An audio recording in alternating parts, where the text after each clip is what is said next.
ಆತ್ಮೀಯ ವೀಕ್ಷಕರೇ, Patil news alert ಸುದ್ದಿಗೆ ಸ್ವಾಗತ ಸುಸ್ವಾಗತ. ಜಂಗಮರಹಳ್ಳಿ ಪವಾಡ ಪುರುಷ ಶ್ರೀ ಚಂದೇಶ್ವರರ ಜಾತ್ರಾ ಮಹೋತ್ಸವದ ವಿಶೇಷ ಸುದ್ದಿ.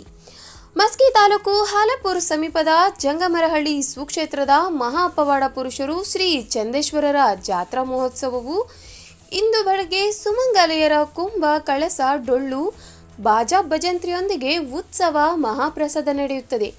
ನಂತರ ಸಂಜೆ 5 ಗಂಟೆಗೆ ಮಹಾರಥೋತ್ಸವ ಜರುಗಿ ಶರಣರ ದರ್ಶನ, ಪ್ರವಚನ ಮಹಾಮಂಗಲಗೊಳ್ಳುವುದು. ಪ್ರವಚನಕರಾದ ಶ್ರೀ ವೇದಮೂರ್ತಿ ಸಿದ್ದಯ್ಯ ಸ್ವಾಮಿ ಗುಡದೂರು, ಸಂಗೀತಗಾರರಾದ ಶ್ರೀ ಶಶಿಧರ ಹಿರೇಮಠ ಗವಾಯಿ, ಅಯ್ಯನಗೌಡ, ತಬಲವಾದಕರಾದ ಶರಣಕುಮಾರ ಇವರಿಂದ ಪ್ರವಚನ ಮಂಗಲ. ಶ್ರೀಮಠದ ಪೂಜ್ಯರಾದ ಶ್ರೀ ದಂಡಗುಂಡಪ್ಪ ತಾತ, ಶ್ರೀ ಚಂದ್ರಮೋನೇಶ ತಾತ, ಶ್ರೀ ಮಹಾಂತೇಶ್ ತಾತ ಮಠವನ್ನು ಮುನ್ನಡೆಸಿಕೊಂಡು ಬರುತ್ತಿದ್ದಾರೆ. ಈಗಲೂ ಈ ಚಂದ್ರೇಶ್ವರರನ್ನು ಬೇಡಿ ಬಂದವರಿಗೆ ಸಕಲವನ್ನು ಕರುಣಿಸುವ ಕರುಣಾಮಹಿ ತಾತನ ಆಧಾರವನ್ನು ಪಡೆದು ಕರ್ತೃಗತಿಗೆ ಪ್ರದಕ್ಷಿಣೆ ಹಾಕಿದರೆ ಸಕಲ ಇಷ್ಟಾರ್ಥಗಳು ನೆರವೇರುತ್ತವೆ ಎಂಬ ನಂಬಿಕೆ ಈ ಭಾಗದ ಜನರಿಗಿದೆ. ಶ್ರೀ ಗುರು ಚಂದೇಶ್ವರರ ಲೀಲೆ ಅನಂತವಾಗಿದೆ. ತಂದೆ ಬಸನಗೌಡ, ತಾಯಿ ಬಸಮ್ಮನವರ ಒಡಲಲ್ಲಿ ಹುಟ್ಟಿ ಬಂದ ಇವರು ಚಿಕ್ಕ ವಯಸ್ಸಿನಲ್ಲೇ ತಂದೆ ತಾಯಿ ಸಂಸ್ಕಾರವಂತನಾಗಿ ನಿತ್ಯ ಕೃಷಿ ಕಾಯಕದಲ್ಲಿ ತೊಡಗಿದ ಶರಣರಾದ ತಾಯಿ ಬಸಮ್ಮಗೆ ಬಹಳ ದಿನಗಳಾದರೂ ಪುತ್ರ ಸಂತಾನ ಭಾಗ್ಯವಿರಲಿಲ್ಲ. ಮನೆ ದೇವರಾದ ಶ್ರೀ ದಂಡಗುಂಡ ಬಸವನನ್ನ ಪೂಜೆ ಮಾಡಿ ಶಿವನ ಅನುಗ್ರಹದಂತೆ ದಿನಗುರುಳಿದಂತೆ ತಾಯಿ ಬಸಮ್ಮಗೆ ನವಮಾಸ ತುಂಬಿದ ಗರ್ಭಿಣಿಯಾದಳು. ಸಾಕ್ಷಾತ್ ಶಿವನೇ ಜಂಗಮನ ವೇಷದಲ್ಲಿ ಬಂದು ಭಿಕ್ಷಾನ್ ದೇವಿ ಅಂದರು. ಶಿರಬಾಗಿ ನಮಸ್ಕರಿಸಿದ ಬಸಮ್ಮ ಬಸನಗೌಡರಿಗೆ, ಬಸಮ್ಮ ತಾಯಿ ಚಿಂತೆ ಮಾಡಬೇಡ, ಆಕಾಶದ ನಕ್ಷತ್ರಗಳ ಮಧ್ಯೆ ಹೊಳೆಯುವ ಚಂದಿರನೇ ನಿನ್ನ ಗರ್ಭದಿಂದ ಉದಯಿಸಿ ಬರುತ್ತಾನೆ ಎಂದು ಹೇಳಿ ಮಾಯವಾದರು. ಒಂದು ದಿನ ಶುಭ ಗಳಿಗೆಯಲ್ಲಿ ಶ್ರೀ ಚಂದಪ್ಪ ತಾತನೇ ಜನಿಸಿದರು. ಇವರೇ ಮುಂದೆ ಜಂಗಮರಹಳ್ಳಿ ಆರಾಧ್ಯ ದೇವರಾಗ್ತಾರೆ. ಮುಂದೆ ಮದುವೆ ವಯಸ್ಸಿಗೆ ಬಂದ ಚಂದಪ್ಪ ತಾತನಿಗೆ ಮಸ್ಕಿ ತಾಲೂಕು ಅಮರಾವತಿ ಸಂಗನವರ ಮನೆತನದ ಬಸಮ್ಮ ಎಂಬ ಕನ್ಯಾಮಣಿಯೊಂದಿಗೆ ಮದುವೆಯಾಗಿ 1 ವರ್ಷ ನವರಾತ್ರಿ ಸಂಭ್ರಮದಲ್ಲಿ ಅಮರಾವತಿಯ ಕೊಪ್ಪರದ ಅಯ್ಯಪ್ಪ ತಾತನವರ ದೇವಿ ಪುರಾಣವು ನಡೆಸುತ್ತಿದ್ದರು. ಶ್ರೀ ದೇವಿ ಪುರಾಣವನ್ನು ಆಲಿಸಿ ಕೊಪ್ಪರದ ಅಯ್ಯಪ್ಪ ತಾತನ ಆಶೀರ್ವಾದದಿಂದ ಈ ಜಗತ್ತು ಬೆಳಗುವ ಲೀಲಾ ಪುರುಷರಾದರು. 770 ವರ್ಷಗಳವರೆಗೆ ನಿನ್ನ ಮನೆತನದಲ್ಲಿ ಯಾವುದೇ ಸ್ಥಳದಲ್ಲಿ ನಿಂತ ಜಾಗದಲ್ಲಿ ನುಡಿಯುವ ಮಾತು ನಿಜವಾಗಿ ನಿನ್ನ ವಂಶ ಉದ್ಧಾರವಾಗುತ್ತದೆ ಅಂತ ದಿವ್ಯ ಅನುಗ್ರಹ ಪಡೆದರು. ಗುರುಕೃಪೆಯಿಂದ ತಾವು ಬೆಳೆಯಲಿ ಅತಿ ಗಣಗಳಿಗೆ ಪ್ರಸಾದ ಮಾಡಿ ಉಣಬಡಿಸಿ ವಿಸ್ಮಯ ಉಂಟು ಮಾಡಿದರು. ಈ ರೀತಿಯಾಗಿ ಚಂದಪ್ಪ ತಾತನವರ ಜಾತ್ರೆಯು ಜಂಗಮರಹಳ್ಳಿ ಮುಂದೆ ಬಂಗಾರಹಳ್ಳಿಯಾಗಿ ಪ್ರಖ್ಯಾತಿ ಪಡೆದ ಪ್ರಸಿದ್ಧಿ ಮಠವಾಗಿದೆ. ಒಂದು ವಿಷಯವನ್ನ ಮಂಜುನಾಥ ಶಿಕ್ಷಕರು ಹಾಲಪುರ ಪಾಟೀಲ್ ನ್ಯೂಸ್ ಅಲರ್ಟ್ ಸುದ್ದಿಗೆ ಹಂಚಿಕೊಂಡರು. ಕ್ರಮವಾಗಿ ಕೊಪ್ಪರಾಧೀಶ್ವರ ಅಯ್ಯಪ್ಪ ತಾತನವರು ನೆನೆಯುತ್ತಾ ಮತ್ತು ಚಂದೇಶ್ವರ ತಾತನವರು ನೆನೆಯುತ್ತಾ ಸಾಕ್ಷಾತ್ ಶಿವನ ದರ್ಶನ ಪಡೆದಂಥ ಚಂದೇಶ್ವರ ತಾತನವರ ಜಾತ್ರೆ ನಿರಂತರವಾಗಿ ನಡೀತಾ ಇದೆ. ಹಾಗಾಗಿ ಪ್ರತಿದಿನವೂ ಪಾವಡಗಳು ನಡೀತಾ ಇರ್ತವೆ. ಆಮೇಲೆ ಪ್ರತಿ ಸುತ್ತಮುತ್ತ 3-4 ಜಿಲ್ಲೆಯಿಂದ ಬೇರೆ ರಾಜ್ಯದಿಂದ ಕೂಡ ಜಾತ್ರೆಗೆ ಮಠಕ್ಕೆ ಭಕ್ತರು ಬರ್ತಾ ಇದ್ದಾರೆ. ಆಮೇಲೆ ಎಲ್ಲ ಭಕ್ತರಿಗೂ ಬಂದದ್ದು ಇಷ್ಟಾರ್ಥ ನೆರವೇರ್ತದೆ. ಈ ಭಾಗದಾಗ ಸಾಕ್ಷಾತ್ ಒಂದು ಶಿವನ ತಾಣವಾಗೈತಿದ್ದು ಇನ್ನೂ ಮುಂದೆ ದೊಡ್ಡ ಪ್ರಮಾಣದಲ್ಲಿ ಆಗೋಂಥ ಮಟ್ಟದಲ್ಲಿದೆ. ಸಾಕಷ್ಟು ಭಕ್ತರು ಬರ್ತಾ ಇದ್ದಾರೆ, ಹೋಗ್ತಿದ್ದಾರೆ. ಮತ್ತು ಮುಂದೆ ಎಲ್ಲ ಬಂದ ಭಕ್ತಾದಿಗಳಿಗೂ ಶ್ರೀ ಚಂದೇಶ್ವರ ಆಶೀರ್ವಾದ ಇರಲಿ, ಸದಾ ಎಲ್ಲರಿಗೂ ಒಳ್ಳೆಯದಾಗಲಿ ಅಂತ ನಮ್ಮ ಆಸೆ. ಭಕ್ತಿಲೋಕದ ಮಾನವರಲ್ಲಿ ಕತ್ತಲೆಯಲ್ಲಿ ಜ್ಞಾನ ಜ್ಯೋತಿಯನ್ನು ಹೊಂದಿದರು.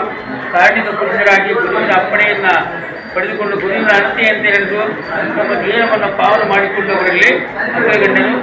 ಜಂಗಮರಹಳ್ಳಿಯ ಕೀರ್ತಿಯನ್ನು ಸಿರಿಕುಗಳಿಗೆ ಹಬ್ಬುವಂತೆ ಮಾಡಿದ ಕೀರ್ತಿ ಚಂದೇಶ್ವರ ತಾತನಿಗೆ ಸಲ್ಲಿಸಿದರು. ಎಲ್ಲರಿಗೂ ನಮಸ್ಕಾರ.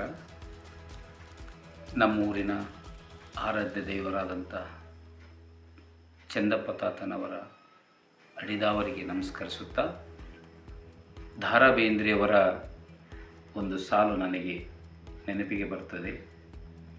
ನಮ್ಮೂರು ಆ ಊರು ತಮಗೆ ತಮ್ಮೂರು ತವರೂರು ಎನ್ನುವ ಬೇಂದ್ರಜ್ಜನವರ ಕವನದ ಸಾಲು ನನ್ನ ಮನದ ಅಂಗಳದಲ್ಲಿ ಸದಾ ಶಾಶ್ವತವಾಗಿ ಅರಳಿ ನಿಂತಿರುವುದು ಸಹಜವಾಗಿದೆ. ಏಕೆಂದರೆ ಸರ್ವ ಕಷ್ಟ ನೋವುಗಳನ್ನು ದೂರ ಮಾಡುವ ಆರಾಧ್ಯ ದೇವರಾಗಿರ್ತಕ್ಕಂಥ ಶ್ರೀ ಚಂದಪ್ಪ ತಾತನವರ ಆಶೀರ್ವಾದದಿಂದ ನಮ್ಮೂರು ಇವತ್ತು ಕಲ್ಪವೃಕ್ಷವಾಗಿದೆ ಎಂದರೆ ಅದು ಬಹುಶಃ ತಪ್ಪಾಗಲಾರದು. ಶ್ರೀ ದಂಡಗುಂಡಪ್ಪ ತಾತನವರ ಆಶೀರ್ವಾದದಿಂದ ಶ್ರೀ ಚಂದೇಶ್ವರ ತಾತನವರಿಗೆ ಆ ಒಂದು ಫಲ ಸಿಕ್ಕಿರುವುದರಿಂದ 7 ತಲೆಮಾರಿನಗಳವರೆಗೆ ಅವರ ನುಡಿದ ಮಾತುಗಳು ಸಿದ್ಧಿಯಾಗುತ್ತವೆ ಅನ್ನುವಂಥ ಆಶೀರ್ವಾದ ಪಡೆದ ನಂತರ ಅಂದಿನಿಂದ ಇಂದಿನವರೆಗೆ 100 ವರ್ಷಗಳಿಂದ ಅವರ ಹೇಳಿದ ಮಾತುಗಳು ಭಕ್ತರ ಮನಕ್ಕೆ ಶಾಶ್ವತವಾಗಿ ಮೂಡಿ ಬಂದಿರುವುದು ನಮ್ಮೆಲ್ಲರಿಗೂ ಸಂತೋಷವಾಗಿರುವಂಥ ವಿಷಯ. ಇಂದಿಗೂ ನಮ್ಮ ಮಠದ ವಿಶೇಷ ಏನೆಂದರೆ ಶಾಂತ ಸ್ವಭಾವದ ಮೂರ್ತಿಗಳಾದಂಥ ಯಾವಾಗಲೂ ಭಕ್ತರಿಗೆ ಆತ್ಮೀಯವಾಗಿ ಸದಾ ದೇವರಂತೆ ಕಾಣುತ್ತಿರುವ ಶ್ರೀ ದಂಡಗುಂಡಪ್ಪ ತಾತನವರಾಗಿರಬಹುದು, ಶ್ರೀ ಮೌನೇಶ್ ತಾತನವರಾಗಿರ್ಬೋದು, ಶ್ರೀ ಮಾಂತೇಶ್ ತಾತನವರಾಗಿರ್ಬೋದು, ಇವರೆಲ್ಲರೂ ನಮ್ಮ 100 ಹಳ್ಳಿಗಳಿಂದ ಬರ್ತಕ್ಕಂಥ ಭಕ್ತರಿಗೆ ಅವರ ಬೇಡಿಕೆಗಳನ್ನು ಈಡೇರಿಸುವಂಥದ್ದು ಇಂದಿಗೂ ನಾವು ಕಾಣುತ್ತಾ ಬಂದಿದ್ದೇವೆ. ಬಹಳ ದಿವಸ ಬರ್ತಾ ಇದ್ದೇನೆ, ಚಂದೇಶ್ವರ ಸೇವೆ ಮಾಡ್ತಾ ಇದ್ದೇನೆ. ಆದರೂ ನನ್ನ ಮನೆಯ ಮೇಲೆ ಚಂದೇಶ್ವರ ಆಶೀರ್ವಾದ ಇದೆ. ಯಾಕಂದರೆ ನನ್ನ ಮಗನೂ ಸಹಿತ ಇಲ್ಲಿ ಸೇವೆ ಮಾಡಿದ ತಕ್ಷಣ ನನಗೆ 2-3 ವರ್ಷದಲ್ಲಿ ನೌಕರಿ ಆಗಬೇಕಂತ ತಾತನ ಕೇಳ್ಕೊಂಡಾಗ ಅವ್ರ ಅಪ್ಪಣೆ ಕೊಟ್ಟರು. ಆ ಪ್ರಕಾರ ಅವನಿಗೆ ನೌಕರಿ ಆಯಿತು. ಈಗ ಗುರಾತಿ ಸಂಗೀತ ಸ್ಕೂಲಲ್ಲಿ ಕೆಲಸ ಮಾಡ್ತಾ ಇದ್ದಾನೆ. ವೆಂಕಟೇಶ್ ಶಾಸ್ತ್ರಿ ಅಂತ ಹೆಸರು.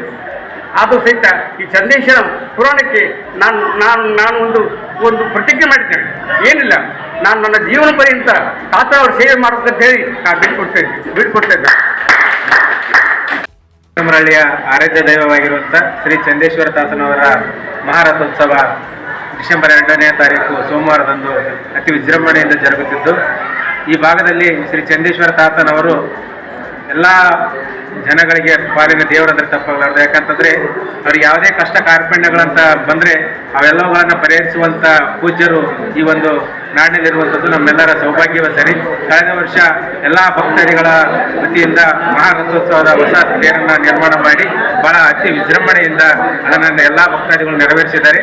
ಈ ವರ್ಷ ಕೂಡ ಅನೇಕ ಭಕ್ತಾದಿಗಳು ತಮ್ಮ ಒಂದು ರಥೋತ್ಸವ ಕಾರ್ಯಕ್ರಮದಲ್ಲಿ ಪಾಲ್ಗೊಂಡು ಶ್ರೀ ಚಂದೇಶ್ವರ ತಾತನವರ ರಥೋತ್ಸವವನ್ನು ಅತ್ಯಂತ ಯಶಸ್ವಿಯಾಗಿ ನಡೆಸಬೇಕೆಂದು ತಮ್ಮಲ್ಲಿ ವಿನಂತಿಯನ್ನು ಮಾಡ್ಕೊಳ್ತಾರೆ.